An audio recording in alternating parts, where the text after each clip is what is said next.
Everybody knows what Christmas is. Christmas is when you get lots of presents. On Christmas Eve, I hitch up my reindeer and fly all over the world bringing presents to children. Why? Because I have the power. Hi, I'm Santa Claus, and this is the history of He-Man and She-Ra, a Christmas special.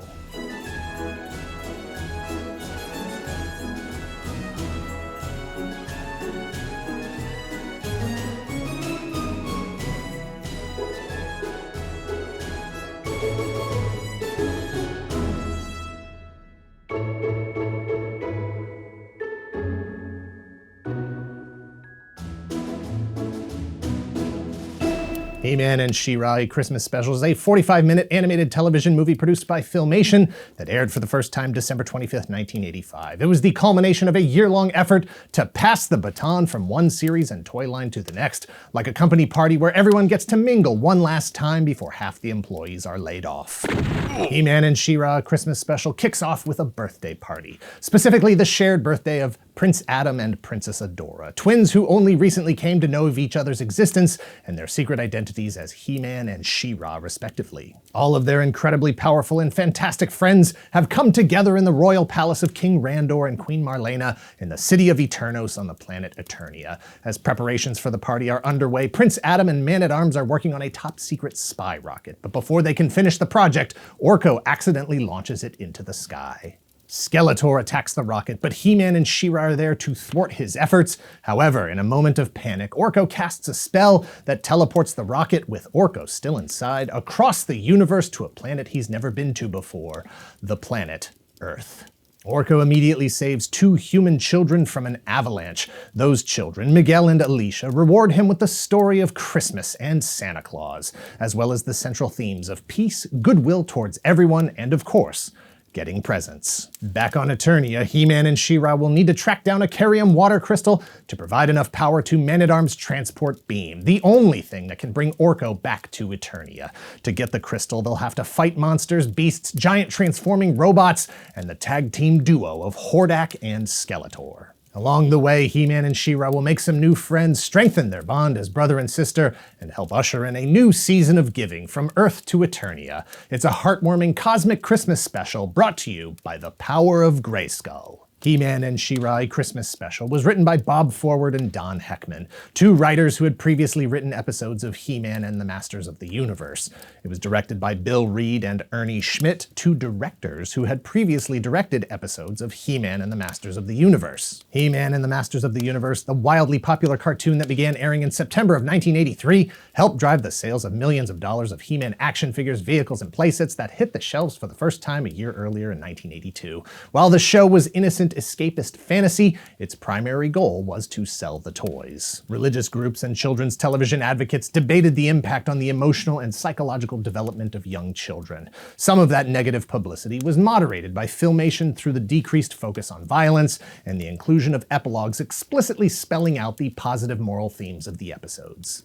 After 3 years of ratings and toy aisle dominance, Mattel and Filmation were looking to expand and refresh the line. He-Man was targeted at boys, and Mattel wanted to target girls the same way, partially to expand the Masters of the Universe audience, partially to occupy a space in the girls' toy market that Mattel's Barbie wasn't allowed to: action-adventure hero. The result was a new show and toy line called She-Ra, Princess of Power. She-Ra was officially introduced in March of 1985 in a 90-minute film called He-Man and She-Ra, The Secret of the Sword. That was the first step in a year-long transition for the franchise from Masters of the Universe focused to Princess of Power focused. The second step would be in September of 1985 when He-Man and the Masters of the Universe returned for a third season, or the second half of season 2, depending on who you ask, and She-Ra, Princess of Power officially spun off for its first season. Both shows were airing new episodes from September to November as new toys rolled out for the holiday shopping season. The final new episode of He-Man and the Masters of the Universe aired on November 21st, 1985, just 1 month before a holiday crossover to complete the franchise handoff in He-Man and She-Ra, a Christmas special on December 25th, 1985. He-Man and She-Ra will be right back. From the hideous corridors of the Fright Zone come Hordak's agents of evil. Dragstore, part eagle warrior, part deadly vehicle, the demon of speed. Multibot multiplies and retakes 22 movable parts, making for multiple terror. Horde Trooper, the mindless robotic enforcer, he's cracking up. Mantisaur, the gruesome insectoid steed. Hordak rides him through anything. You can complete your evil horde with this gang of destruction, each sold separately. And remember, you can get King Randor free when you buy any 3 Masters of the Universe figures.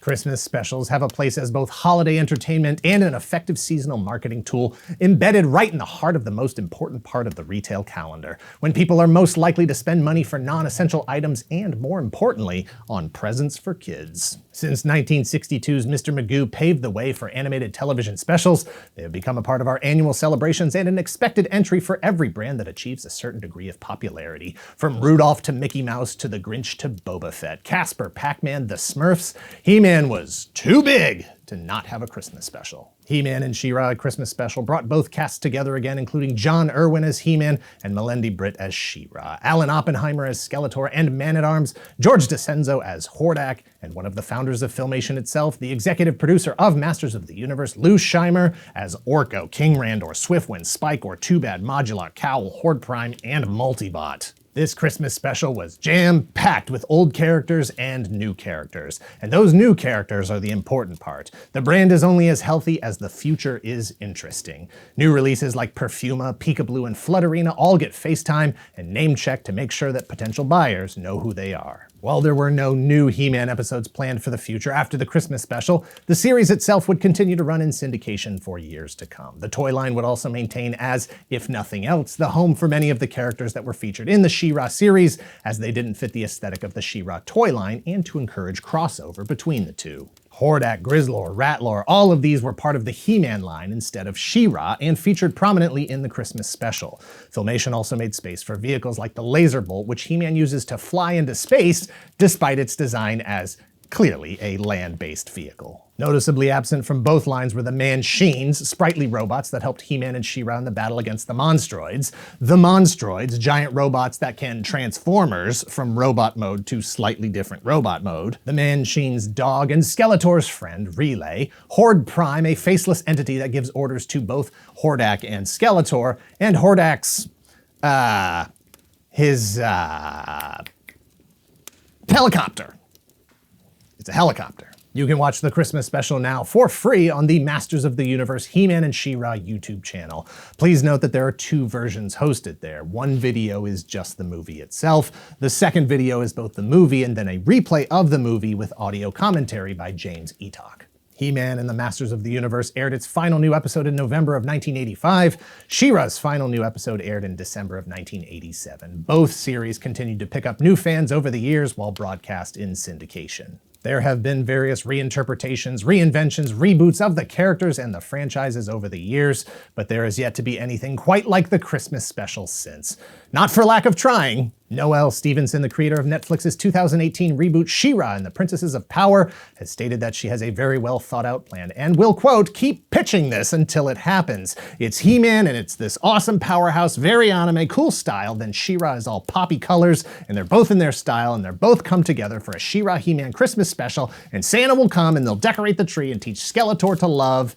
It's gonna be great. As of this video, there is no sign that Netflix or anyone involved with either 2021's Masters of the Universe Revelation or 2021 CG animated He-Man and the Masters of the Universe have any plans to either cross over with She-Ra and the Princesses of Power as an individual episode or in a new Christmas special. You'll have to conduct that adventure yourself on your shelves with all of your action figures. He-Man and She-Ra Christmas special brought a message of goodwill and peace to all, from Earth to Eternia, while staying true to its own ongoing mission that presents are nice too. And there's some really great things in store for 1986. More importantly, it reminded us that not everyone celebrates Christmas, even though the spirit of the Christmas season is within us all, because it is a season of love and joy and caring, and that is what it truly means to have the power. There's 2 fires. There's this fire over here. Thanks for watching. Please hit like, hit subscribe if you're not already a subscriber. Thank you very much to those of you who already are. Pause for a beat. Check us out on Twitch at twitch.tv/toygalaxy if you're in the position to help the channel grow. If you would like early access to the videos ad-free and early, please visit our Patreon at patreon.com/toygalaxy and let us know in the comments down below what other holidays you think should be brought to Eternia. St. Patrick's Day, New Year's Day, Easter, Labor Day might work. Earth Day would be a totally different thing. Halloween would be kind of pointless with all the actual monsters and stuff walking around with the good guys and bad guys and just like walking around town, unless everyone dressed up like Earthlings with high-top sneakers and fanny packs. As long as everyone still went door to door looking for candy, the spirit of the holiday is still there. They can't tell that I write these like right before we go on. It's flawless. Cut.